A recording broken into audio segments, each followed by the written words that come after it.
E aí pessoal, tudo bem? Esse é o Livros que Falam, projeto contemplado no edital Cultura Presente nas Redes 2 do Governo do Estado do Rio de Janeiro.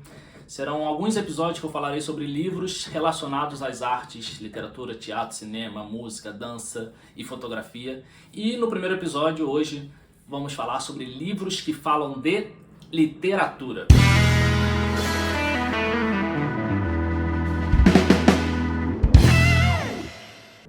A literatura é sempre muito presente dentro dos livros, seja com personagens, escritores, bibliotecas, citações de livros. E o primeiro livro que eu trouxe hoje aqui fala um pouquinho disso, que é esse aqui da Susan Viggs, que é A Livraria dos Achados e Perdidos. Basicamente a história é a Natalie, ela perde a mãe e ela herda a biblioteca, a Livraria dos Achados e Perdidos, que é onde ela vai morar também durante um tempo e onde está o seu avô também, bastante doente, bastante debilitado. Essa livraria é muito fofa, muito charmosa, muito legal, muito bacana, mas está completamente cheia de dívidas, está falida e ela pensa determinadamente a vender essa livraria de qualquer jeito para se livrar e voltar para a vida dela, para a casa dela. Só que lá acontecem situações, ela conhece o Pete, que vai fazer uns concertos, uns reparos na livraria, e ela começa a ter um relacionamento com o Pete, a se encantar, a se apaixonar, e ela vai cada vez mais ficando lá, além de cuidar do seu avô também. Esse livro é muito bacana, muito importante sobre literatura, porque, como já disse, a história se passa dentro de uma livraria, então nada melhor do que isso. Além disso, cada capítulo, cada parte do livro tem citações de livros famosos, de livros que já existem. E todo o ambiente da escrita, da história é relacionada à literatura. Então tem lançamentos de livros, tem noites de autógrafo, tem literatura infantil, literatura adulta, assim, o livro ele te encanta, é aquele livro que você lê e não quer nem terminar de ler, porque para quem gosta de ler, é um livro assim perfeito para isso. Então eu indico muito esse livro, A Livraria dos Achados e Perdidos. Foi o primeiro livro que eu li dela, depois já li outros, então assim, vale muito a pena. Bastante encantador esse livro.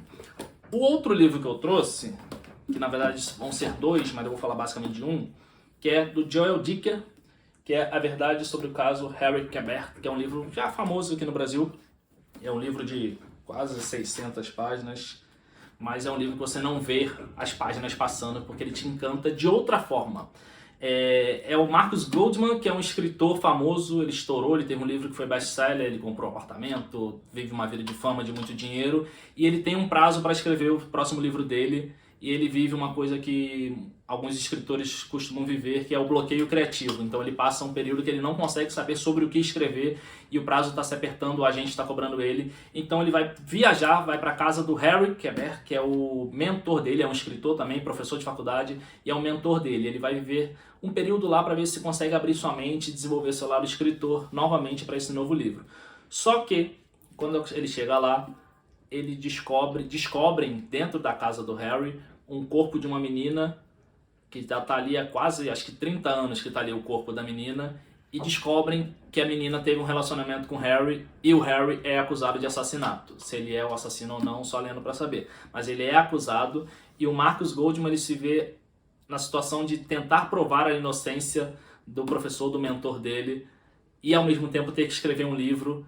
Então ele passa períodos assim turbulentos, onde ele vai mesmo se meter na investigação, na polícia, como detetive, tentar ajudar o seu amigo, o seu mentor e, ao mesmo tempo, sendo cobrado o tempo todo sobre o livro. Para quem é escritor, é um livro bem bacana porque ele mostra um pouco dos bastidores e é um livro dentro de um livro. Então, assim, ele é bem bacana nesse sentido, vale muito a pena. Esse personagem dele ficou tão em evidência, tão famoso, que ele escreveu o livro dos Baltimore, do mesmo autor e com o mesmo personagem, o Marcus Goldman, que aí é um outro livro que ele vai escrever sobre a família dele, mas é papo para um outro vídeo. Mas o que eu quero mostrar é que esse autor aqui, para quem gosta do lado do escritor, para quem gosta dos bastidores da escrita, é uma dica muito boa, porque ele mostra muito essa coisa dos agentes, das editoras, dos lançamentos, dos bloqueios criativos, de como desenvolver uma história, de como começar um capítulo. Nesse aqui, se não me engano, é o que fala o livro, no primeiro capítulo já tem que pegar, porque senão o leitor não vai pegar com o livro. Então, assim, livros que falam de literatura, eles podem abordar diversas vertentes de literatura, eles podem abordar o lado leitor, o lado agente, o lado escritor, o lado editora, mas sempre é importante a gente saber disso. Então, esse foi o primeiro episódio de Livros que Falam. Hoje falamos de literatura. Nos próximos episódios falaremos sobre as outras artes. Então, deixem aí nos comentários outros livros que falam sobre literatura, o que você cita pra gente, tá bom? Obrigado, até o próximo vídeo. Tchau, tchau, gente. E aí, pessoal, tudo bem? Chegando com mais um episódio de Livros que Falam. Hoje, livros que falam de fotografia.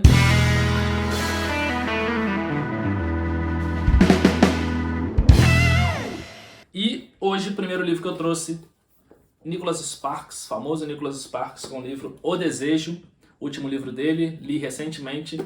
Ele diz que é o melhor livro dele, eu acho que é, se não é, é um dos. Mas assim, o que tem de fotografia no livro? A Meg, ela é a protagonista da história e ela é uma fotógrafa famosa, muito bem sucedida, e ela vive nos Estados Unidos, viaja o mundo inteiro fazendo fotografias de paisagens de pessoas, e ela recebe um diagnóstico médico de que ela está assim nas últimas. E ela está passando o Natal nos Estados Unidos e ela tem um encontro com um assistente dela que trabalha na galeria que ela é dona. E ela começa a contar algo do passado dela que aconteceu há mais de 20 anos, que é quando ela era adolescente, e foi morar na Carolina do Norte, num pequeno vilarejo, onde ela conheceu o Bryce, um dos poucos adolescentes que existiam naquele local, e teve um relacionamento com ele, um amor à la Nicholas Sparks mesmo. E foi quando ela se encantou pela fotografia, porque o Bryce era fotógrafo, ele fotografava, ele tinha as técnicas, a mãe do Bryce revelava aquela coisa da luz vermelha, passava todas as técnicas para ela, e ela se encantou pela fotografia, pelo Bryce, e como todo livro do Nicholas Sparks, é emocionante, é para chorar, é para refletir, mas tudo isso com muito amor, muita fotografia, bem bacana o livro, O Desejo, lançamento recente dele. O outro livro que eu trouxe é, mais uma vez, da Susan Viggs, que é Mapa do Coração, que é sobre a Camille, que ela é fotógrafa, ela trabalha revelando filmes antigos e ela recebe uma encomenda em casa do país, da França, da cidade onde mora o pai dela, onde viveu o pai dela, na verdade. E ela é viúva, ela era muito aventureira, saltava de paraquedas, andava de bicicleta, fazia tudo, só que ela perdeu o marido numa tragédia e ela então ficou muito contida, muito com medo de fazer as coisas, e isso afeta a filha dela, adolescente, que vive numa super proteção, numa bolha que não consegue fazer nada, e a filha reclama muito disso.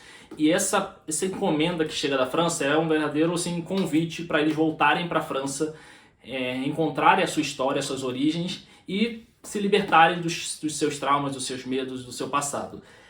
Mais um livro também que tem muitas técnicas para quem gosta da fotografia, para quem gosta da coisa da revelação dos filmes, de como era feito antes, sem ser essa coisa digital. Então, assim, ele aborda muito isso. Ele, além de abordar paisagens lindas, porque ele aborda dois países, Estados Unidos e França, tem amor envolvido, tem história emocionante, como todos os livros dela, é sempre muita emoção envolvida. Então, assim, vale muito a pena também esse livro. Esses dois livros têm uma pegada do romance e uma pegada da emoção, da reflexão, mas com a fotografia sendo, no caso desses dois livros, realmente a protagonista dos livros. As duas personagens principais são fotógrafas e as duas personagens principais mostram a paixão que elas têm pela fotografia e como aborda isso nos livros. Então, assim, vale muito a pena. A fotografia está presente na gente aí, nas redes sociais o tempo todo, né? A gente fotografa pessoas, pratos de comida, lugares, viagens. A gente talvez seja a principal forma de guardar memórias que nós temos numa viagem, por exemplo. A gente tira fotos pra caramba, e na literatura nada melhor do que também ter essa literatura afetiva, essa memória com a fotografia. Então os livros de hoje foram Mapa do Coração e O Desejo. E se você tem outros livros que falam sobre fotografia, eu já li, por exemplo, a biografia do Sebastião Salgado, tem o livro dele Gênesis também, que eu já vi, com várias fotos maneiras. Então, assim, se você conhece outros livros que falam sobre fotografia, que abordam a fotografia, deixa aqui nos comentários, a gente vai conversando, tá bom? Muito obrigado, até o próximo vídeo. Tchau, tchau, gente. E aí, pessoal, começando mais um episódio de Livros que Falam, e hoje livros que falam de música.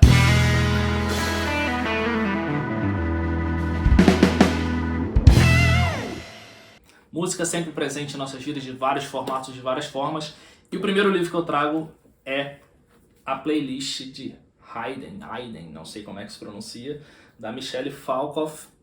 E esse livro aqui, como o nome já diz, a playlist, o que acontece nessa história? É um livro típico adolescente dos Estados Unidos, típica festa de alunos de ensino médio que vão pra festa, bebem, brigam e no dia seguinte não lembram de nada. No dia seguinte, o Sam acorda e o seu melhor amigo, que é o Aiden, tá deitado lá no seu quarto e ele tenta acordá-lo, nada, tenta fazê-lo se mexer, nada, escuta a respiração, nada, e ele vê um bilhete que está escrito para Sam, ouça, você vai entender.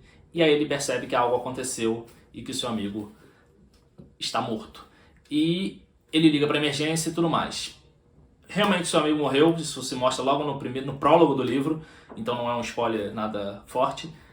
E o que ele vai tentar entender através da música, esse melhor amigo dele preparou uma playlist com diversas músicas para ele entender o que aconteceu com ele. Cada capítulo começa com o nome de uma música, o nome de uma banda, seja música antiga, nova, rock, vários ritmos diferentes. E o Sam, que está na escola, vivendo como um fantasma, sem entender nada, vai tentando absorver, superar e criar esperança de viver. Fala sobre bullying, fala sobre esperança, sobre fé. É um livro bem bacana para adolescente, mas também para jovens adultos entenderem melhor, e a música presente o tempo todo na literatura.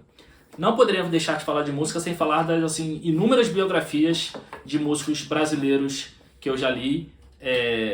Só para citar algumas aqui, ó. Maestro, que é do João Carlos Martins, a Elis Regina com Nada Será Como Antes, a Elza, do Zeca Camargo, sobre a Elza Soares, e o Raimundo Fagner, da Regina Echeverria. Raimundo Fagner, Quem Me Levará Sou Eu. Já li Rita Lee, já li Tim Maia, Renato Russo, várias vezes. O que é bacana ler em biografias? Que a gente entender, a gente pega o sucesso de uma pessoa e tenta entender como chegou até lá, as perdas. Por exemplo, a Elza sofreu muito nas mãos do Garrincha, sofreu muito na sua vida, teve inúmeros filhos, teve inúmeras perdas, passou por abusos. Então, assim, depois ver a Elza consagrada, a Elza morreu recentemente, e tentar entender tudo que ela passou, como é que ela chegou até 90 anos de vida, diante de tantas atrocidades que ela passou e como ela conseguiu atingir o sucesso. A mesma coisa a Elis Regina com o livro do Júlio Maria. Elis Regina é uma das maiores cantoras que o nosso país já teve, com várias músicas de sucesso até hoje, já morreu há muitos anos e continua com muito sucesso até hoje as músicas, e ver todas as seus conflitos, as suas brigas, as suas parcerias musicais, e assim, para quem é fã, vale muito a leitura, e para quem não é fã ou não conhece, vale muito a leitura para entender como uma pessoa nasce e se torna num estrelato, num sucesso que ela se transformou. Maestro, A Volta por Cima de João Carlos Martins e Outras Histórias do Ricardo Carvalho. Maestro, por que ele se tornou maestro? Tem o problema da paralisia na mão, e inúmeras cirurgias, e todos os médicos falando que ele nunca ia poder tocar, que ele nunca ia poder trabalhar na área musical, e como ele chegou a ser, na minha opinião, e acho que é na mídia de uma forma geral, o principal maestro da história da música brasileira. E sim, tem depoimento de Fernando Montenegro, Jô Soares, Ana Maria Braga, Faustão, várias pessoas, porque ele realmente se tornou, ele está vivo e ainda tem a sua fundação, ainda tem a sua orquestra e faz vários trabalhos pelo país e pelo exterior. Raimundo Fagner, que esse livro aqui, além da história, é um livro bem bacana, bem bonito, pelas escolhas das fotos, pelo papel, assim, a diagramação, o livro é bem bacana. E também é nesse mesmo conceito, Fagner lá do Ceará, como ele se torna um cantor nacionalmente conhecido, mundialmente conhecido. Tem a fundação dele lá na cidade de Oroz, que faz um trabalho magnífico, bacana. Então, assim, eu gosto muito de biografias por isso, assim, a gente ter contato tão próximo de artistas que a gente vê na televisão, que a gente imagina como seria a vida deles e ver tudo que eles passaram, assim, a infância, a família, a trajetória, as perdas, que eu acho que o principal motivo de ler uma biografia é você ver realmente o sofrimento, a perda, para ver a superação, como ele se tornou naquilo. Eu também já li livro da Rita Lee, que também é bem bacana, do Tim Maia, do Renato Russo. Então, assim, biografia, tem gente que não gosta de ler e tem gente que ama ler. Eu sou dos que amam ler e eu sou dos que aprendo muito com as biografias, com a história dos outros. A gente observando, entendendo e lendo a história do outro, a gente aprende demais para a nossa vida. Então, assim, peguei algumas só de exemplo, mas você cita aí alguma biografia musical que você lê, algum estilo de música que você gosta de ouvir, e a gente pode conversar mais sobre isso. Então, até o próximo episódio. Valeu, gente. Tchau, tchau. E aí, pessoal, tudo bem? Começando mais um episódio de Livros que Falam, e hoje livros que falam de teatro.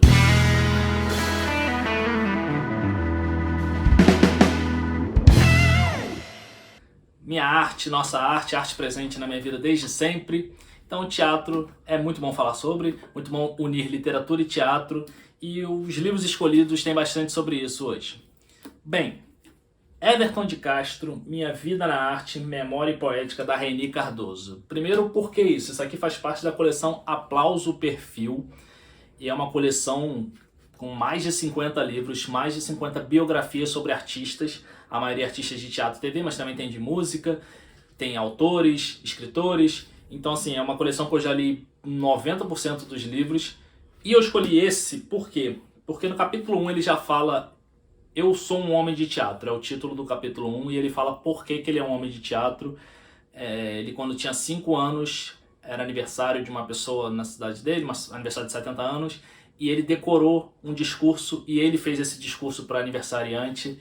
Então ele falou ali, eu vi que eu era teatro, que ele decorou um texto, falou naturalmente as palavras difíceis, então, e desde então ele fazia teatro na igreja, ele era considerado o melhor ator da igreja, da cidade dele, e ele tem uma trajetória na TV e no cinema, mas principalmente no teatro, e com uma escola de teatro que ele teve durante anos e anos e anos, com várias montagens, assim, a metodologia que ele usava na escola dele era bem bacana. Então, assim, para quem gosta de teatro, se tem que começar por alguma biografia nessa coleção, começa pela dele, porque talvez de todas seja a que mais fala sobre teatro mesmo.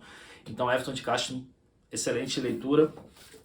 Próximo livro é O Mundo é um Palco, que foi a comemoração do Shakespeare 400 anos, um olhar brasileiro. Aí tem Fernanda Montenegro, Gustavo Franco, Pedro Bial, Teófilo Silva, diversos autores. É uma coletânea sobre os textos de Shakespeare, tem partes dos diálogos do Shakespeare, e contando a história da época, né? Contextualizando com a situação dos anos que foram escritos e trazendo também um pouco, comparando com os dias atuais, fala de política um pouco. Então, assim, para quem estuda teatro, é assim um prato feito, assim, porque Shakespeare é um dos principais autores da história do teatro, então ele tem partes originais das histórias, dos textos teatrais, então assim, Macbeth, Romeu e Julieta, Sonho de uma Noite de Verão, diversos outros textos. Então assim, para quem estuda, para quem gosta desse meio, desse ambiente, essa leitura aqui vale muito a pena por isso, por você entender um pouco da época que ele escreveu, por que ele escreveu aquelas coisas, e se nos dias atuais caberiam essa escrita ainda, será que ainda funcionariam? Aí a gente vê tantas montagens ainda hoje em dia sobre Shakespeare, então acho que ainda cabe, né? Mas a leitura é bem profunda, bem densa nesse aspecto. E para fechar essa parte teatral, Quatro Mãos e um Abraço, de Mar Júnior, O Autismo Bate à Sua Porta e Entra Sem Ser Convidado. Por que essa leitura? Primeiro que fala sobre um assunto tão importante que é autismo. O Patrick, meu xará, é diagnosticado com autismo aos 4 anos de idade, e o livro conta toda essa trajetória da família dele, passando por a descoberta, as desconfianças, as idas aos médicos, aos neuros, psiquiatras, psicólogos, toda a equipe médica que compõe a leitura, e como que eles as consequências disso. Então, assim, quem convive com autista sabe que não é fácil lidar com isso. Então, assim, a Priscila, que é a irmã dele na leitura, na história, ela é a principal fonte ali de ajuda na família, o principal apoio na família. E onde está o teatro nessa história? O autista, ele foge muito ele tem muita dificuldade de lidar com fora da rotina, né? Com barulho, com muitas pessoas. Então, aí a Priscila, ela faz teatro na escola dela. E ela tem uma apresentação marcada.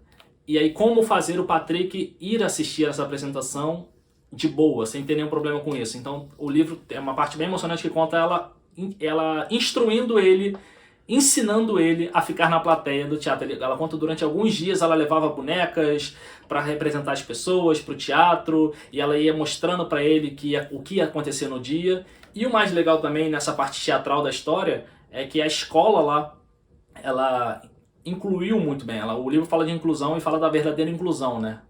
A gente não tem que se adaptar a eles. Eles não têm que se adaptar a gente, na verdade. A gente é que tem que se adaptar a eles. A gente tem que entender e incluí-los realmente conosco. E o livro mostra isso. A escola, a diretora entendeu muito bem, e tanto é que no espetáculo, um pequeno spoiler, quando acaba o espetáculo aqui na história, não tem aplausos. É uma forma de gratificar, de parabenizar os atores de uma forma diferente por conta do Patrick ser autista e ter o problema do barulho. Então, assim, É muito bacana sobre isso porque aborda um tema importante e porque tem o teatro também no meio, não é o foco principal da história, mas tem o teatro participando. Então assim, como eu sempre digo, teatro todo mundo deveria fazer, é uma coisa que desenvolve crianças, adolescentes de uma forma assim, é nada melhor do que o teatro para desenvolver uma criança. Então assim, e a leitura vai te ajudar também nisso, tá bom? Muito obrigado, se tiver outros livros aí que falem sobre teatro, deixa nos comentários e a gente se vê no próximo vídeo. Tchau, tchau, gente! E aí pessoal, tudo bem? Começando mais um episódio de Livros que Falam, e o episódio de hoje, Livros que Falam de Cinema.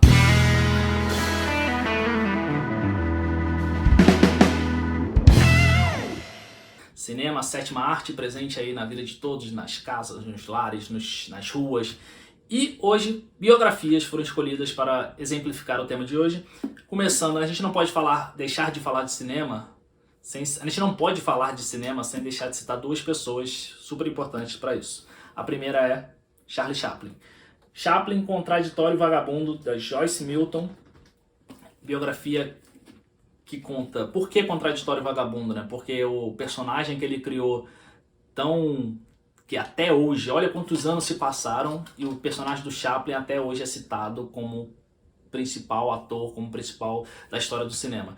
E, ao mesmo tempo, na vida pessoal dele, tantos conflitos, tantos relacionamentos amorosos problemáticos, problemas com a política, problemas com as produções dos seus filmes, problemas pessoais, de relacionamento. Chaplin era uma pessoa difícil de lidar. Então, tudo isso está abordado por isso esse contraditório vagabundo por causa do personagem, o contraditório por causa dele próprio, como ele era complicado de lidar no dia a dia, mas quantas obras marcantes e eternas ficaram aí, quantos filmes existem até hoje graças ao Chaplin. E até hoje, recentemente não, já tem um tempinho que eu assisti no cinema, no teatro com orquestra, o filme dele é coisa de outro mundo, assim, a experiência é fantástica. Inclusive, se tiver alguém a oportunidade de ir, faça isso, porque a experiência é maravilhosa. E o livro conta muito esses detalhes das produções, de seus problemas internos que o Chaplin sofria. Eu falei que eram duas pessoas que não podia deixar de citar, e a outra, obviamente, vai ser Walt Disney.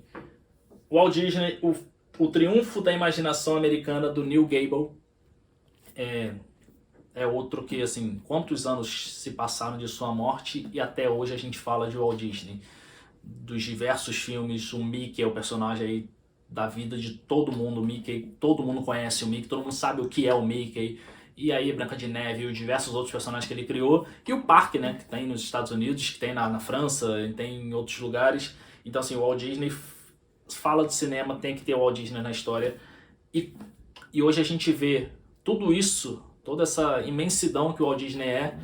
E nesse livro aqui a gente vê o quanto ele chegou diversas vezes perto do fracasso, o quanto ele fracassou realmente, o quanto ele chegou perto da desistência e ele nunca desistiu. Acho que a lição maior que fica desse livro aqui, que o Walt Disney tem várias biografias, mas dizem que essa é a melhor, só li essa, então não sei. Mas assim, a lição que fica é essa de nunca desistir realmente, porque assim, ele teve tudo para desistir em vários momentos da vida dele, de fracassar, de falir, e ele continuou criando suas histórias, seus filmes, seus personagens, não desistiu, vendia, ia na porta de um para vender, ia na porta do outro. Então assim, o Mickey é o que é graças a ele, diversos outros personagens. A gente fala de Walt Disney, fala do Mickey, por isso o Mickey tem que estar associado o tempo todo, então assim, vale muito essa leitura também. Outra biografia que eu trouxe é mais polêmica aqui, que é o Trumbo, a vida do roteirista ganhador do Oscar que derrubou a lista negra de Hollywood, escrita pelo Bruce Cook. Tem até o filme também sobre a vida do Trumbo. O Trumbo dos Estados Unidos passou por um momento turbulento, brigas políticas, e criaram uma lista dos comunistas, dos artistas comunistas que eram proibidos de trabalhar nos estúdios norte-americanos. E o Trumbo era o principal nome dessa lista. Então assim, ele estava realmente banido, ele não podia fazer mais filmes. E como o livro conta como ele fez para continuar produzindo seus filmes, continuar escrevendo seus roteiros e levando cinema para as pessoas e fazendo com que as outras pessoas que estavam na lista dos comunistas também trabalhassem, né? Porque eles foram banidos, foram proibidos de trabalhar, e como é que iam se sustentar, né? Então ele criou uma forma ali clandestina na época de continuar produzindo, continuar dando trabalho para todo mundo, e posteriormente ele acabou ganhando Oscars. Então assim, ele, ao mesmo tempo que ele foi o principal personagem ali da lista negra de Hollywood, ele também foi o primeiro ali a ser valorizado quando saiu dessa lista e voltou a poder estar disponível para produções de Hollywood. Então ele ganhou o Oscar e foi homenageado e tudo mais. Então Trumbo, sim, tem essa pegada política, essa pegada de conflitos, vale a pena também a leitura. O último livro é mais um livro técnico, que é para quem ama cinema, para quem estuda cinema, para quem quer estudar cinema, ou para quem quer entender um pouco mais sobre cinema, que é O Cinema e a Produção, como o próprio subtítulo diz, para quem gosta, faz ou quer fazer cinema, do Cris Rodrigues. É um livro abordado em faculdades, cursos técnicos sobre cinema, porque realmente é bem técnico mesmo, fala sobre decupagem, sobre as funções que existem dentro do cinema, diretor de produção, coordenador de produção, fotografia, tudo mais. Então, assim, mostra partes de roteiros para serem analisadas, então, assim, tipos de câmeras. Então, assim, para quem gosta de cinema, para quem gosta dos bastidores do cinema, vale a pena a leitura também. Tá bom, pessoal? Se você tiver mais livros sobre cinema, que abordem o cinema de alguma forma, ou até livros que viraram filmes, que aí a lista é interminável, deixa aqui nos comentários e a gente se vê no próximo vídeo. Valeu? Tchau, tchau, gente!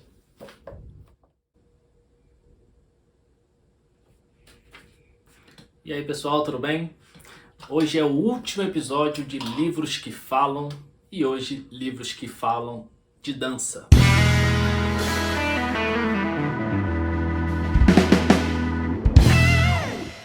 Falamos aí ao longo de 6 episódios, falamos de teatro, cinema, fotografia, música, literatura, hoje de dança, unindo todas as artes neste projeto.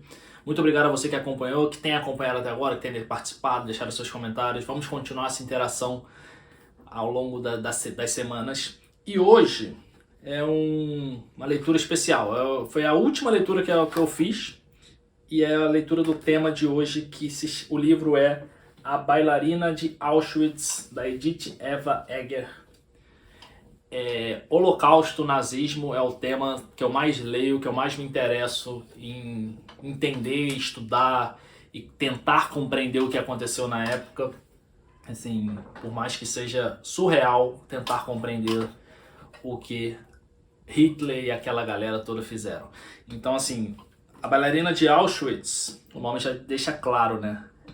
A Eva era, com 16 anos, ela era bailarina, ela se apresentava e aconteceu, por ela ser judia, dela e a família toda irem para os campos de concentração. O pai dela e a mãe dela morreram logo de cara, não tiveram nem tempo de tentar alguma coisa, e ela e a irmã foram sobrevivendo dia a dia, lutando de todas as formas com isso. E o balé salvou ela em algumas ocasiões, porque ela se apresentou para o Mengele e fez a sua apresentação, seu balé, a música que tocava na época, ela dançou. Então isso fez com que ela ganhasse pontos ali para a sobrevivência dela, foi muito importante para isso.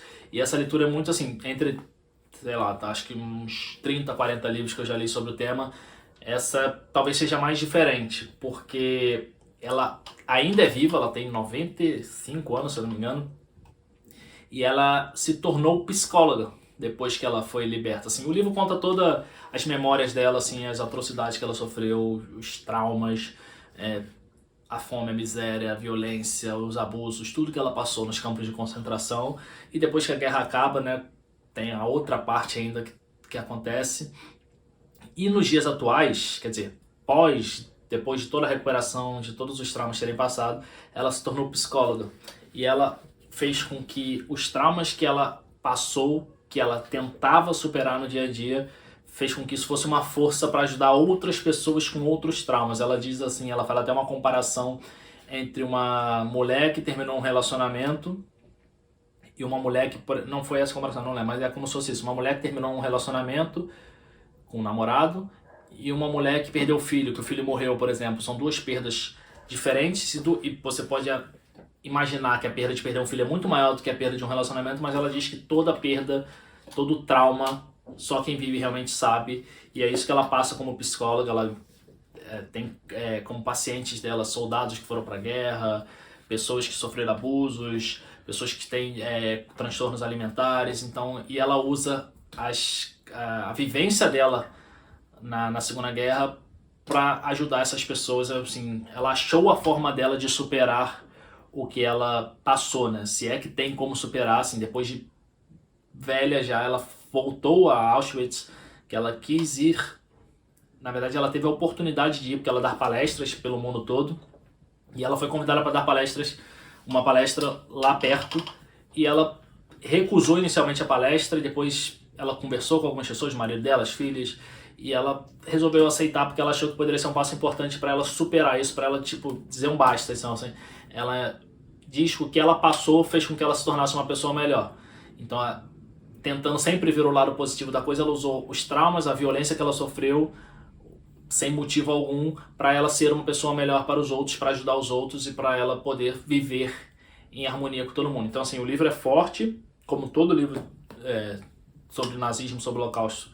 Geralmente os livros são fortes, são emocionantes, fazem você refletir, mas esse aqui foi uma escolha muito boa, assim, pelo título eu fiquei curioso para saber como o balé se encaixaria nessa história, e ela desde o início já sendo bailarina, sendo ginasta também, então assim, como a arte já também foi uma forma dela escapar dessa violência, desses acontecimentos, então assim, e hoje ver o que ela tem até, vou deixar aqui depois o Instagram dela, porque eu vi lá as fotos dela, ela ainda inteiraça, participando com os netos, bisnetos, palestrando. Então, assim, é uma leitura, se você quer ler algum livro sobre nazismo, acho assim, é importante a gente ler para entender não, mas para tomar ciência dos fatos que aconteceram de uma forma escrita por quem viveu os fatos.